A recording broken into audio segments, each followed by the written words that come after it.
So, welcome to the CyberPod. I'm Kash, And I'm Tariq.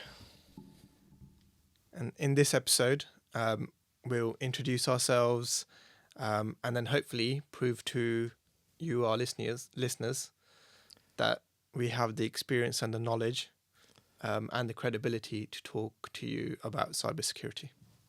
Yeah, hopefully. T, do you want to just introduce yourself, say who you are, what you've done, where you come from? Sure. Like I said, my name's Tariq. I'm a cloud security architect. Started out my career as a developer working with threat intelligence teams. That's obviously how I came into contact with you. I was a threat intelligence analyst at the time. My main job was around collecting data from across the internet, so looking for like open sources of intelligence, a lot of, shall we call it, web scraping, which earned me the nickname Scraper T, which as a graduate in a company is very difficult to shed the nickname. So yeah, a couple of years of Scraper T was an interesting start to my career. But it gave me a real appreciation for the whole build versus buy discussion in cyber. I think it's often that discussion of, well, do we buy a certain technology? It's a big upfront cost. We try and build it, wait a little bit of time to actually get it implemented, tweak it, but then it's more customizable to exactly what we need. After that, I moved into more of a consulting role. So before settling into cloud security, I think everyone at some point in cyber ends up in consulting. The industry is constantly trying to figure itself out, so I guess the people in it have to do the same as well. My starting point around threat intelligence was more pre-sales, integrations, product demonstrations, onboarding to that managed service offering, really dynamic, fast-paced, really hands-on kind of stuff.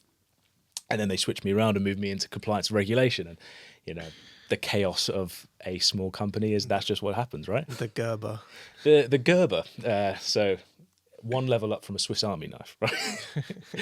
And so implementing things like ISO 27001 for information security, ISO 9001 for quality management, and ISO 22301 for business continuity.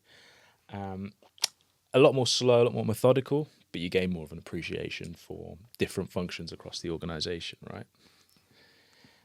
In the case of ISO 27001, you often have a few cybersecurity professionals who are shouting about cyber risk, but they're often being ignored or told that there aren't enough funds, it isn't a priority, and then there's an incident. And then it's, oh, why weren't we doing something about this? I thought we were.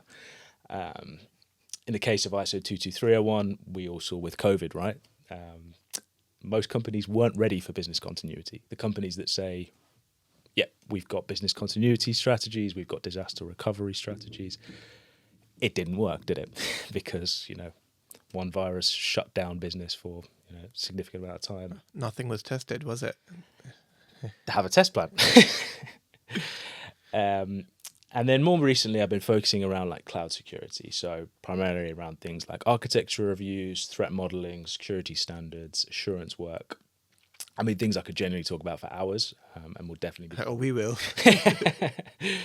In terms of role-wise, I've worked across startups, smaller companies, financial services, sporting organisations, healthcare, government, a real range of services. And I would say the common theme is cyber really isn't taken as seriously as it should be. People assume that elsewhere it will be, but actually, even when you have more budget, more resources, guess what? There's more things that you have to do. So cyber often gets pushed down the bottom of the list. But yeah, that's me. Let's hear more about you, Kash. Oh, so start at the beginning. Started my career about 10 years ago working in networking and then moved into cybersecurity about a year and a half after that, so just over 8 years ago.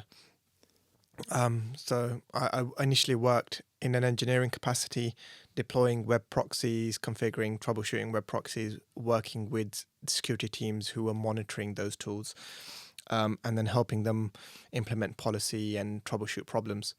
Turn it off and on, right? Yeah. Hello. Yeah.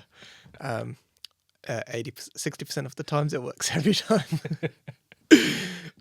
Yeah. And then I moved into a full-on cyber role, for the company we met at a managed security service provider, or MSSP for short, where I worked as initially a threat intel analyst.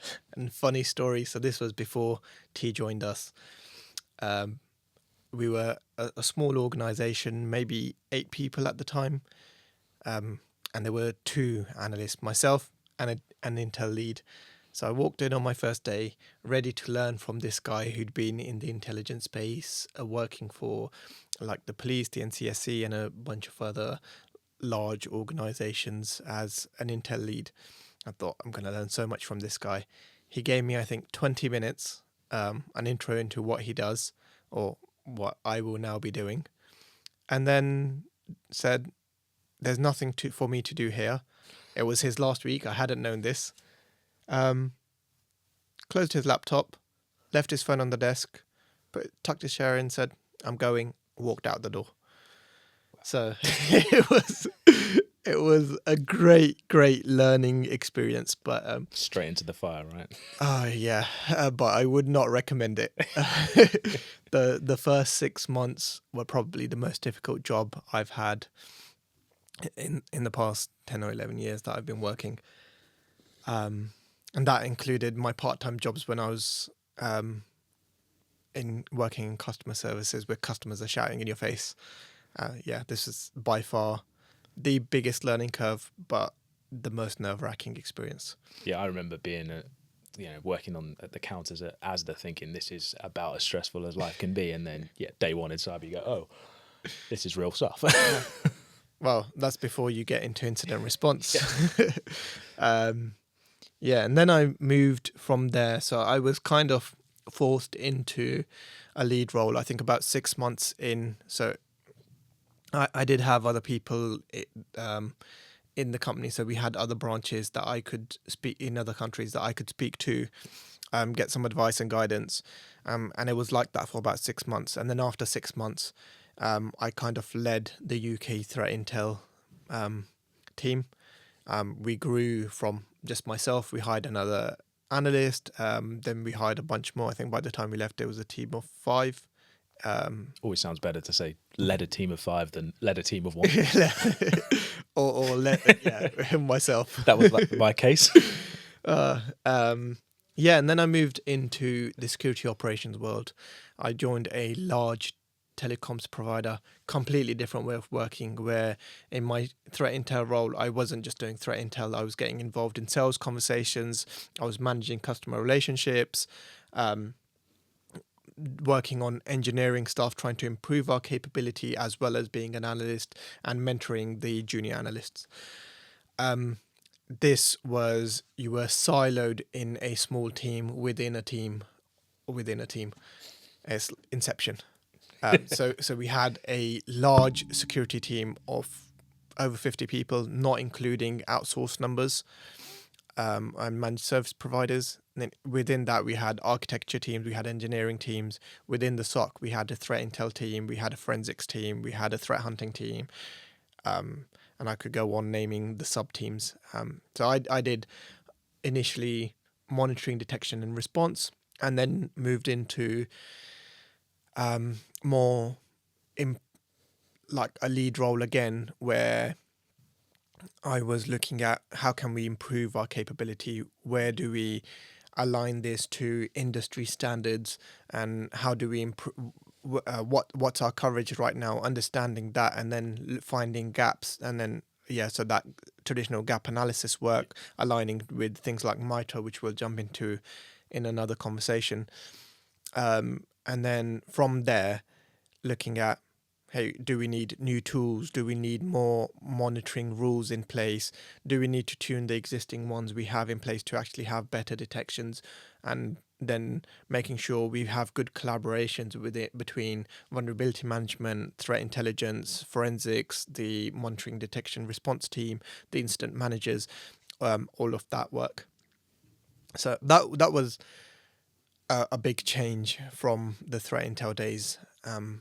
But then I moved into a crazy role. I accepted a position as a security operations manager for another MSSP, a small one. You didn't learn your lesson from the first I one, had did you? not learned my lesson from the first one.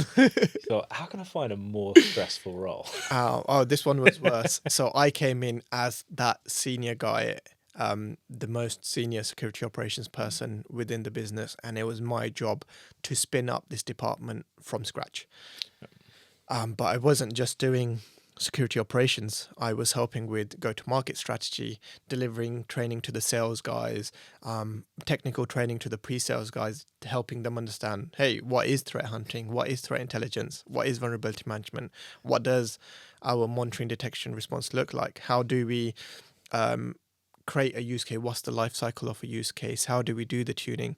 And then jumping on client calls where I was helping as the SME to sell this service, all the while in the background spinning it up, getting out all the logs into one place called a seam, helping spin up monitoring use cases to say, hey, for this type of attack, these are the alerts we have in place, and then tuning them to get rid of all the false positives, because one of the biggest problems you have within a SOC environment is too many alerts, and people will start ignoring alerts because they get so many false positives.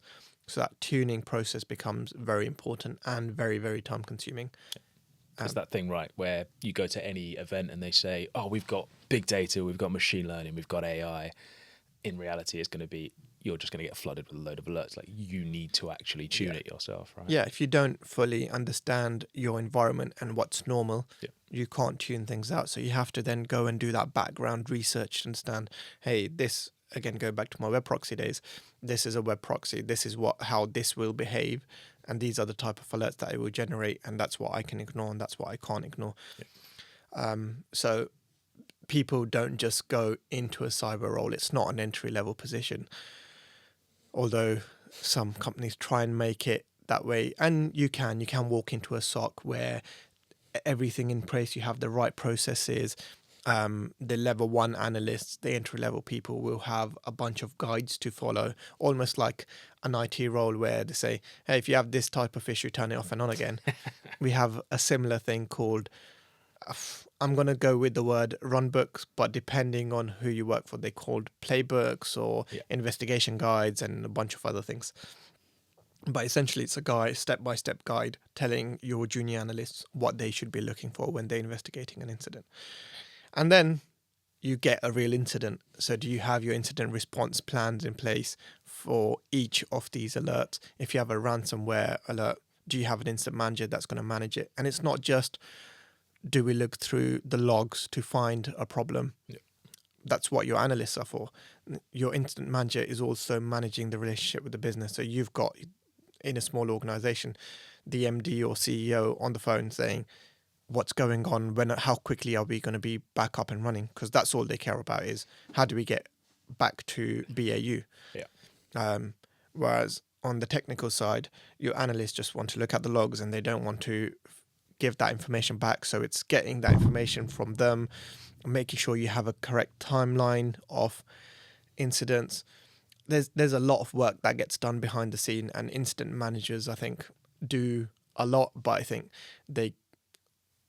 it's a bad term to use, but people sometimes say they're like glorified admins. All they're doing is taking notes, but that is so important because all of that feeds into the report. And they're not just glorified admins. They have a lot of knowledge behind them. They need to understand the incident lifecycle, what an analyst is doing. They also need to be great at stakeholder management and project management, because some of this, a large incident is a project. It'll go over several months, and you have 5 or 6 teams that you're dealing with and managing different workflows. So it's a lot of work. Yeah, and I mean, I think if you need any advertisement for how important an incident manager is, it's, when things hit the fan, people don't react well, right? And actually, people can be very technically very good, very skilled people, but when an incident happens, suddenly the pressure starts rising up, and suddenly there are numbers on a screen which mean something, and downtime means something, and lost revenue means something, and it's, oh, well, this would normally take me 6 hours to do this. You don't have 6 hours to do that. Or, okay, we can get this all back up and running in a week.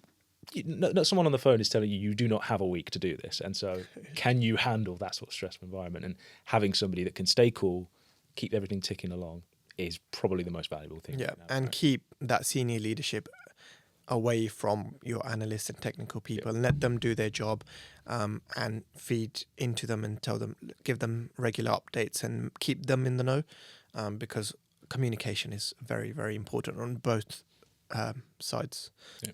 of the incident. And then from there, I moved into a bank. A Join the small, dark side. yep, financial services. Smaller banks, slightly less of the dark side, I guess. Yeah, they are actually. Everyone thinks a bank, and I have friends who work in the financial services. They wear suits every day to work. I turn up in a polo and jeans. They don't even mind if you turn up in shorts. It's a very relaxed atmosphere as long as you're getting your work done. And we are, we're a small team of 5. There's a lot to do. So the entire cyber lifecycle, so from governance, risk, compliance to the security monitoring, detection, all your assurance for every single project, it all goes through the security team, and there was so much work to do. But we will dive into all of these different areas and what they will mean in future podcasts. Because if I start talking about those, we'll be here for a long, long We'll be time. writing your autobiography at that point, yeah. Yeah. But I think the one key thing I would like to say, I know compared to some people, we've been in the industry for 17 years between us.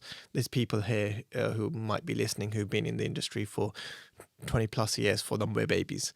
But for the junior people out there, who are either looking for their first role or have been around for a couple of years, I'd say find a job in a small organization, because you won't be siloed into a small team where you're just doing that part of a small function.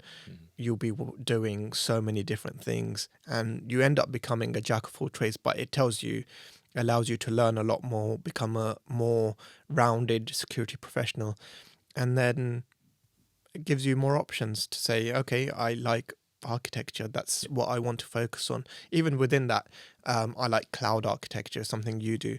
And then within that, specializing on a vendor, say, I focus on AWS, and then get all your certs in that space.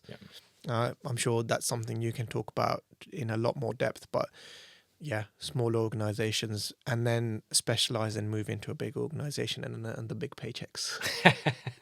No, 100%. I think it's that really difficult thing where, because I remember being a graduate looking for a cyber role, and there was a very few entry level positions, because what looks like an entry level position needs you to have a lot of experience, or they expect you to come in with a good foundational, because ultimately, like we've just spoken about, you don't have a huge team. I've never worked in an organization where we have the appropriate number of people in the team. It's always, we should have a team of 10, but there's 3 of you. So, kind of figure it out. And of those 3, 2 of you might be experienced, 1 might be a grad. And you've just got to kind of work with that. And I think and that was when I thought, right, okay, I'm going to move from a small organization. I'm going to go to a larger consultancy. Surely it'll be different there. Exactly the same thing, right? Because everyone's got a budget, and everyone has to fill that budget with people available. So often you'll find these entry-level positions require you to be able to deal with quite a bit of stress and pressure.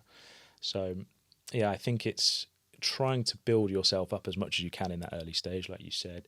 Get as much exposure to other aspects, because the more you get immersed in cyber, the more you realise that these functions all have to work together, right? And if you don't really know how that works, you don't really know how this works, you can't really do your job that well, can you?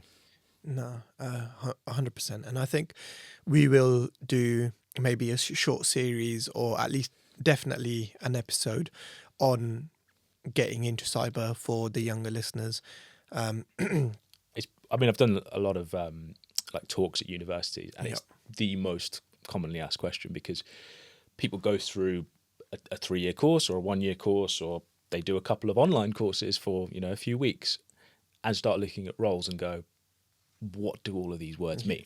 Yeah. But then they start looking at, you know, other positions, and it's the same sort of story. And it's, well, where do I get started with this? Because how can I be an expert without having a role in this before? And Yeah.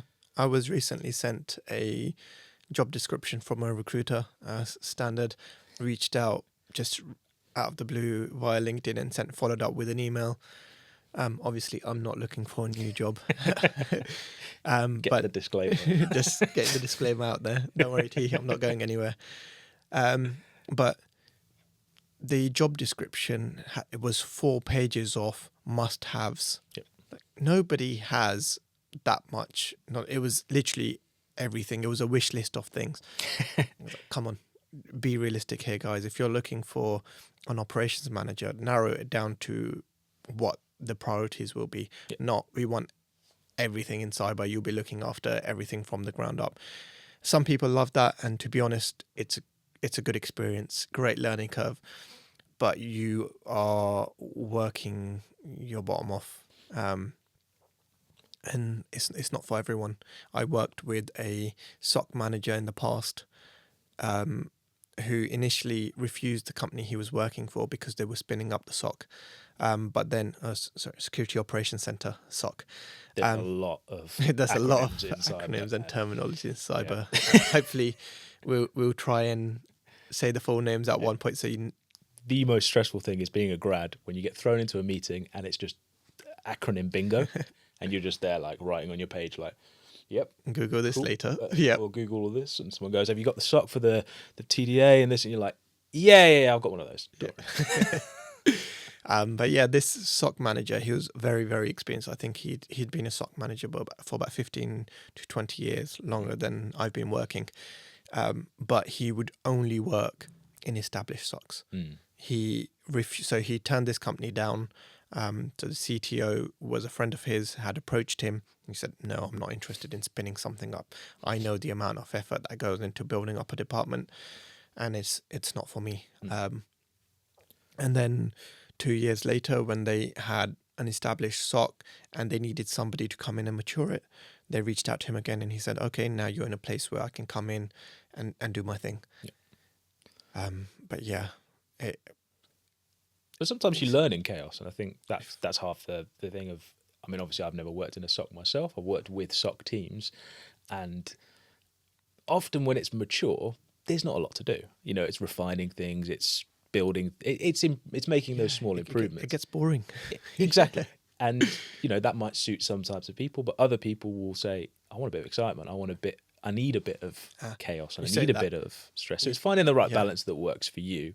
And I think that's the whole, when you're looking for that role, small versus large company, but maturity. The thing with a SOC is you're going to have an incident. You need to be prepared. So even when you're in that environment where a lot of what you're doing is just the day-to-day BAU and it's quite boring, when something happens, the pressure is on and you have to deliver, and you have to deliver fast. Yeah. But yeah, we'll dive into those things in a lot more detail in future episodes. I think what we'll wrap up with now is just give an overview of the type of things we'll be covering, who we are kind of targeting. If you're still listening, thank you so much. You have way more patience than I would have had, so that's always good. But yeah, I think our target for this is the smaller organization. So I've been to a few events where I was talking to business owners, especially small business owners. Like, we'll give an example of an incident we dealt with an accountancy firm in another episode, but they had, I think, 5 accountants and nothing else. And for them, they didn't really understand why they needed cybersecurity. So explaining why cyber is important, not just from a regulatory point of view, because we will definitely touch on that. I'm sure T will be doing a lot of the talking then. That's the why you have to do it. We're telling you why you should do it. Yeah. But also when the companies who are aware of why they should do it, budget becomes an issue.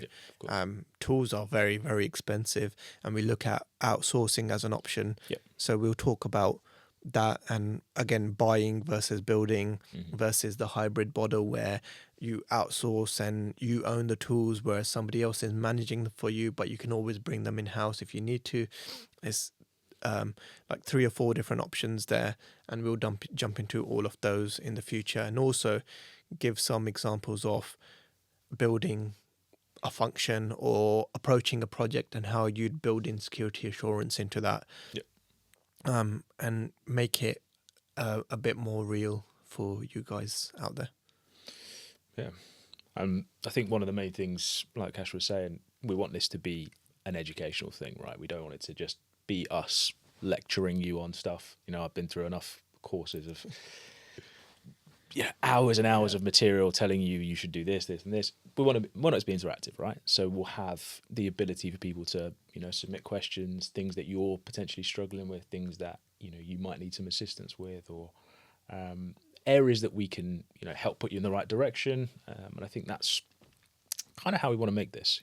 Yeah, we'll definitely be paying attention to the comments and what people are saying and the feedback, and then we'll build future episodes around some of those comments, especially if we get someone, and it won't be one of the stupid ones where someone makes a silly comment and then everyone likes it just just to make sure we get a podcast on that topic. But as long as it's a serious question, and we'll definitely consider making episodes of those, so you have real examples and things that you can take away and learn from. And some of the podcasts, we'll have blog posts for you to dive into in a lot more detail on a topic. Yeah. The idea is this is, the sound bites. This is the introduction to it. It's nice, easy to digest. And then if you need more information, if you want more detail, that will also be supplied as well. So, I think, hopefully that will give you the right balance that you want. Yeah, and I think that's our intro. So I'm Kash again. I'm Tariq. Welcome to the CyberPod. Welcome to the CyberPod. We'll see you guys on the next one.